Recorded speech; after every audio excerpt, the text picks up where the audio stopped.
une des batailles les plus violentes de la Seconde Guerre mondiale, comme tu peux le savoir. Et c'était une succession de combats qui se sont déroulés du 17 juillet 1942 au 2 février 1943 et qui s'est déroulé dans l'ouest de la Russie. Stalingrad, c'est vrai que ça me dit quelque chose. Regarde, grand-père nous avait donné ce livre.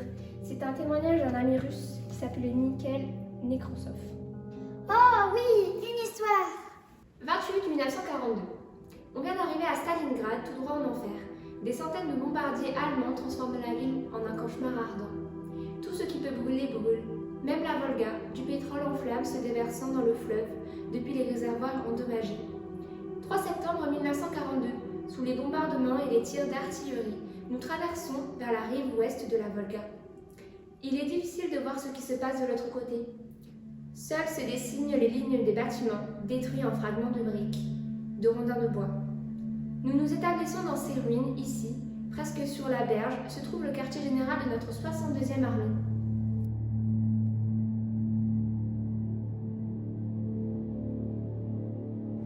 Ici, on est à quelques kilomètres au sud de Stalingrad.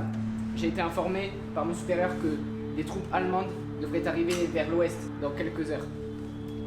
Notre objectif va être de les arrêter, c'est bien clair? Oui, chef.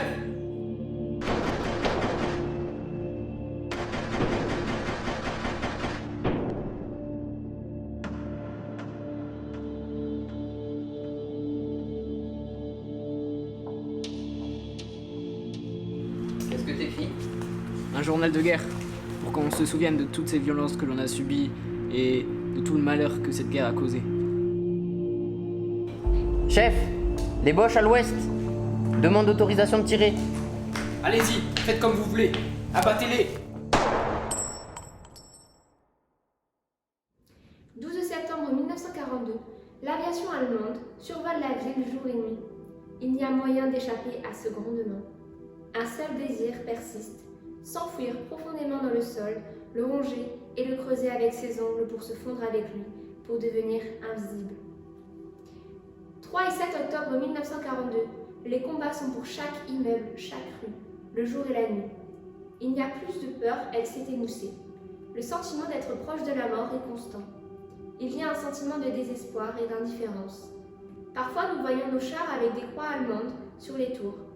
Une fois, au crépuscule, plusieurs de ces chars, capturés par les Allemands, ont fait une brèche dans la colonne des nôtres en route pour être réparés.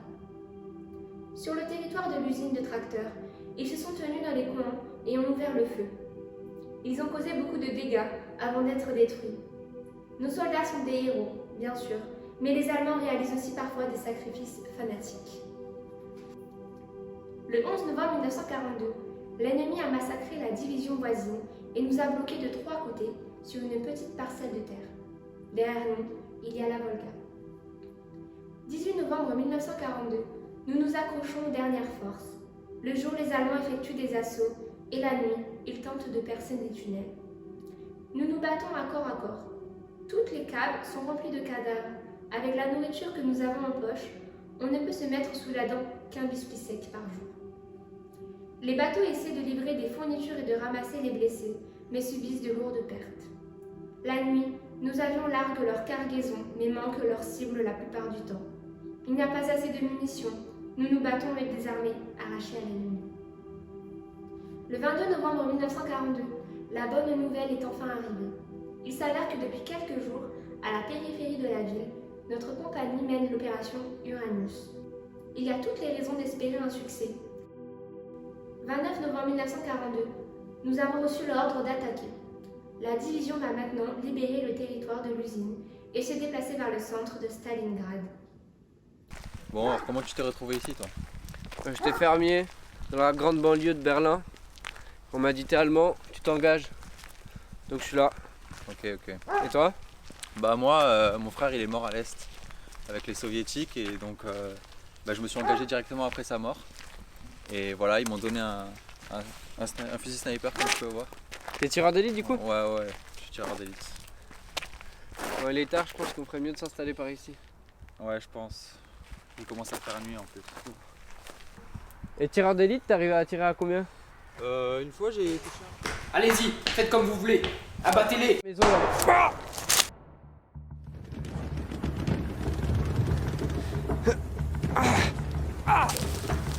Ça va? Faut se planquer, ça vient de la maison là, on a découvert.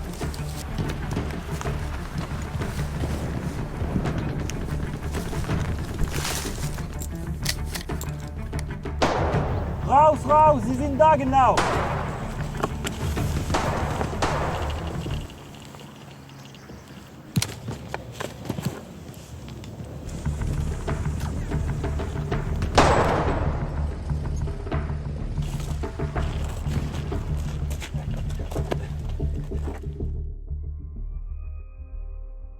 Cette nuit, les Allemands nous ont encerclés. Il y a un bruit de moteur, on entend un discours allemand. On nous a remarqués, ils ont ouvert le feu. Je ne peux pas vous dire depuis combien de temps nous courons.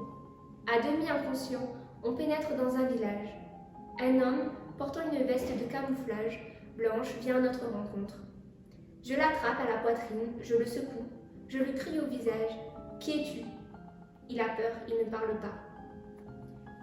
31 janvier 1943, le groupe ennemi du Sud a capitulé dans le centre-ville à Friedrich-Paulus en personne. 2 février 1943, soudain, la canonnade d'artillerie qui a duré des mois a pris fin. Celle-là même qui semblait ne pouvoir jamais s'arrêter. Un silence si perçant et insupportable s'est installé qu'il a rendu nos oreilles malades. Un joyeux soldat est arrivé en courant et criant « Ça y est, la guerre est finie !» Le groupe d'Allemands du Nord s'est rendu. Quelqu'un pleurait, quelqu'un riait. Beaucoup se sont tués. Nous savions que ce n'était pas encore fini, mais Stalingrad nous a montré de façon convaincante quelque chose que personne n'avait jamais cru auparavant. On peut battre un Allemand.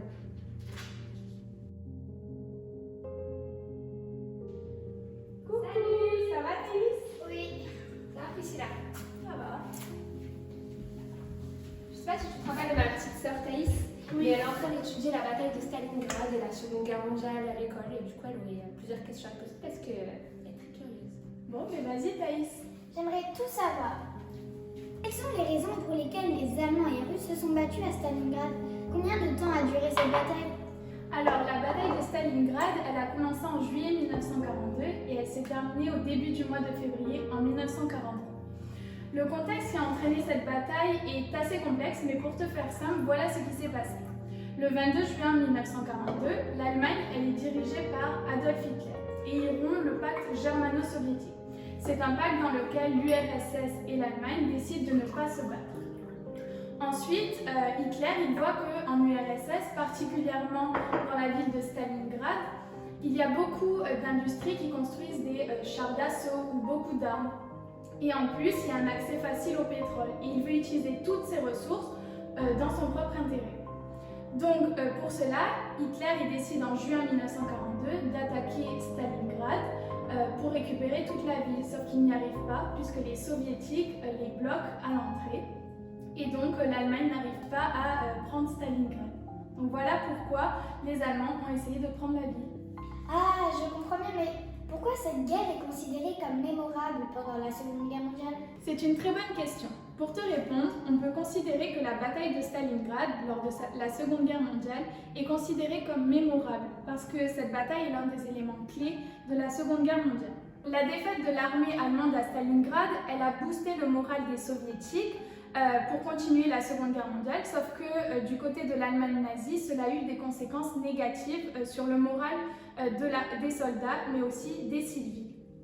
Ainsi, la plupart des alliés de l'Allemagne nazie ont commencé à se désengager après leur défaite. Et donc on peut dire que cette bataille est très importante parce que c'est un tournant dans la Seconde Guerre mondiale.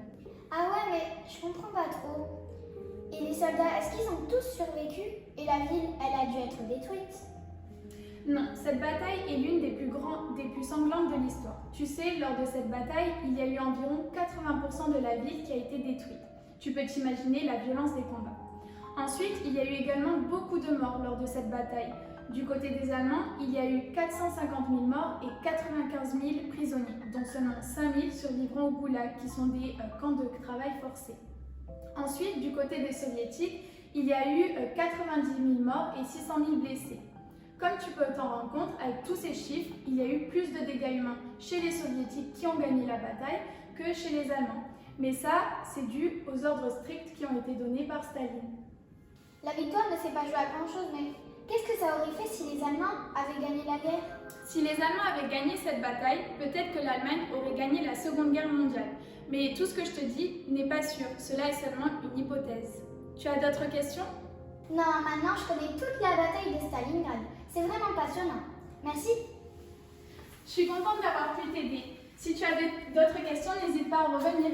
Ok. À la prochaine. Au revoir Thaïs. Au revoir.